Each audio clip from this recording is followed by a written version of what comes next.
राजकुमार रोत हिंदू तो नहीं है, अगर हिंदू होते तो ऐसा नहीं कहते। ये सवाल हम इसलिए पूछ रहे हैं यहाँ पर क्योंकि जनता इस पोस्ट पर सवाल कर रही है। आपको बता दें कि ये पोस्ट राजकुमार रोत की है, जो पूछ रहे हैं हमारे शिक्षा मंत्री कहाँ हैं, क्या वो लापता है।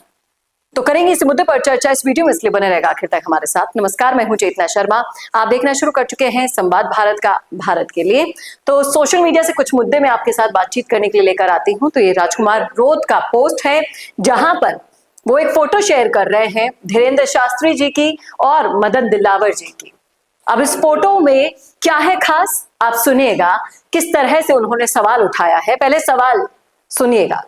पिछले 2 हफ्तों में माननीय शिक्षा मंत्री जी आधिकारिक अकाउंट से अपने कथावाचक धीरेन्द्र शास्त्री और उनके प्रवचन पर 80 से ज्यादा ट्वीट कर चुके हैं।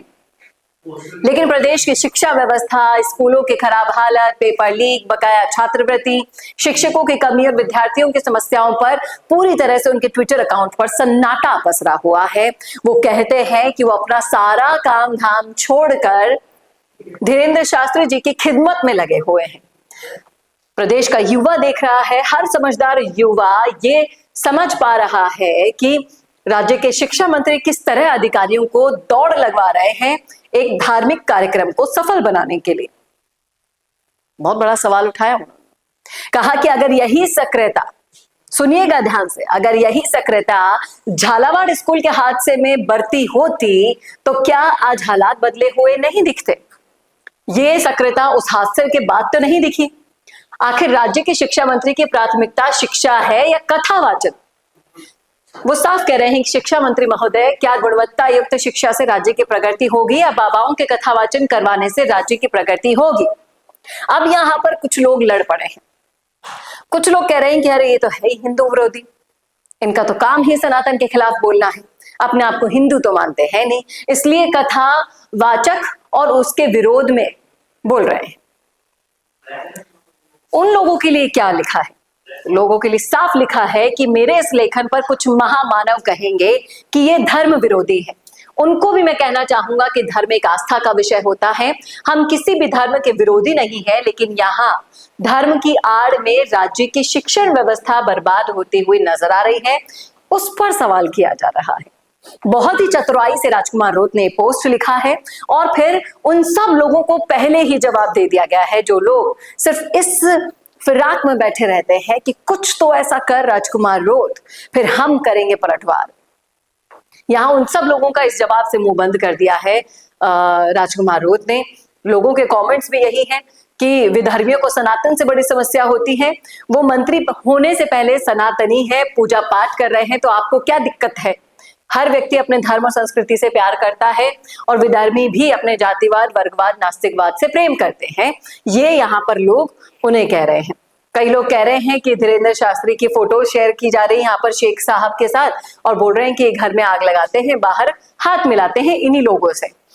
कई लोग कह रहे हैं कि हैशटैग मदन दिलावर इस्तीफा दो को आप प्रमोट करो, रन करो शिक्षा मंत्री पद से और इनको इस्तीफा दे देना चाहिए क्योंकि ये ढोंगियों के लिए अब काम करने लग गए हैं।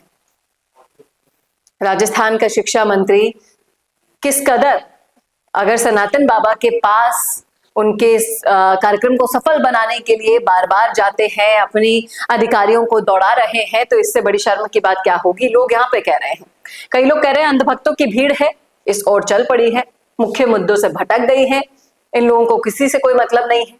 कई लोग यही कह रहे हैं कि कोटा में एक पाखंडी को बुलाकर इस तरह से प्रताड़ना दी जा रही है, उनके अंदर भूत भगाने का ढोंग किया जा रहा है। हमारी सरकार को हो क्या गया है जिस तरह से लोग अपने अपनी राय यहाँ पर दे रहे हैं। शिक्षा मंत्री लापता है, मनुवाद के गुलाम है, उसी की नौकरी करनी है। कई लोग इस पर अपने अपनी जो राय रख रहे हैं वो उनका सोचने का क्राइटेरिया है। लोग कह रहे हैं कि रीट की भर्ती के पद आज तक के सबसे हास्यास्पद पद हैं, इनसे इनको कोई मतलब नहीं है, इनको शिक्षक चाहिए ही नहीं। और एक भाई साहब ने बहुत पते की बात लिखी है, वो कहते हैं कि दोनों को महान बनाने वाली जनता है। किसको? पॉलिटिशियन को भी और कथावाचक को भी। अब सहन करना पड़ेगा और भुगतना भी हमें ही पड़ना पड़ेगा। अगर वोट का सही इस्तेमाल नहीं करेंगे तो ऐसे ही हम रोना रोते रहेंगे। तो इस तरह से लोग यहाँ पर अपना पॉइंट ऑफ व्यू रख रहे हैं। लोग यही कह रहे हैं कि ये बाबा सरकार और बीजेपी के समर्थन से आगे बढ़ रहा है, लोगों को धर्म और हिंदू और मुस्लिम में उलझाकर रखो, यही एकमात्र इनका उद्देश्य है। लोग यहाँ शिक्षा मंत्री जी को अपने काम की दुहाई दे रहे हैं कि अपने कामों का भी तो थोड़ा सा ब्यौरा ले लीजिए। शिक्षा मंत्री साहब कह रहे हैं बड़े शर्म की बात है, जिस राजस्थान की शिक्षा मंत्री का काम शिक्षा व्यवस्था की गुणवत्ता सुनिश्चित करना हो, वो बाबाओं के चरणों में मिले, तो इससे बड़ी शर्म की बात क्या हो सकती है। इस तरह से लोग बाग यहाँ पर राजकुमार रोत को समर्थन देते हुए दिखाई दे रहे हैं और इन सवालों के घेरे में फंसते हुए नजर आ रहे हैं शिक्षा मंत्री जी। अब देखना वाकई में दिलचस्प होगा कि वो इसका पलटवार कैसे करते हैं।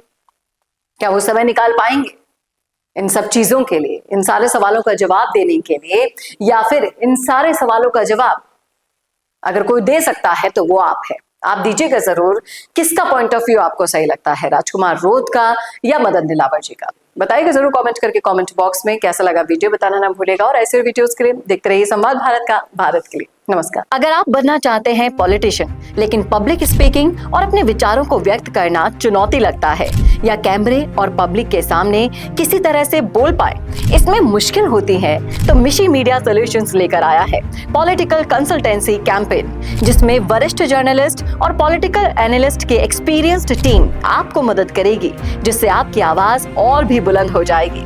इसमें हम आपके गोल को पूरी तरह से टारगेट करेंगे कि किस तरह से आपको पार्टी पहचाने, आपको उस क्षेत्र के लिए चुने, कैसे सर्वेज में आपका नाम आए, कैसे लोगों के बीच में आपका माहौल बने। ना सिर्फ कंसल्टेंसी हम आपको देंगे बल्कि आपको सारे रास्ते दिखाएंगे और बताएंगे भी, जिससे आप भारत की राजनीति में अच्छे पॉलिटिशियन बनके समाज का सुधार कर सके। तो अभी कॉन्टैक्ट कीजिए स्क्रीन पर दिए गए नंबर पर।